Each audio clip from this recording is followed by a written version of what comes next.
వరంగల్ జిల్లా మహబూబాబాద్ మండలం కంబాలపల్లిలో music director Chakri కాంస్య విగ్రహాన్ని ఆవిష్కరించారు ఎమ్మెల్యే శంకర్ నాయక్. చక్రీ స్వగ్రామంలో ఏర్పాటు చేసిన ప్రథమ వర్ధంతి సభలో పాల్గొన్న ఎమ్మెల్యే ఫిల్మ్ ఇండస్ట్రీలో చక్రీ స్వయం కృషితో ఎదిగిన వ్యక్తి అన్నారు.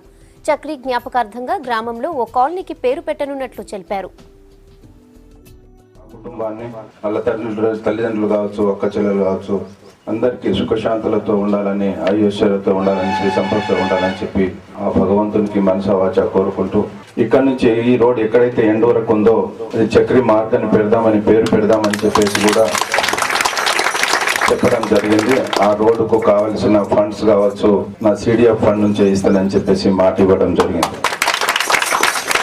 సో ఏది ఏమైనా అంత గొప్ప వ్యక్తి మన కంబాలపల్లిలో జన్మించడం, మానుకోట పేరు దేశంలో వచ్చేలాగా చేయడం, తల్లిదండ్రుల పేరు రావడం, మన పేరు రావడం చాలా అదృష్టం. ఎక్కడున్నా తన ఆశయం ఏంటంటే నలుగురికి సేవ చేయడం. అది నాన్నగారు జిల్లా వెంకటనారాయణ గారు మా కుటుంబానికి ఇచ్చిన ఒక అది సందేశం. దాన్ని అన్నయ్య ఫాలో అయ్యారు.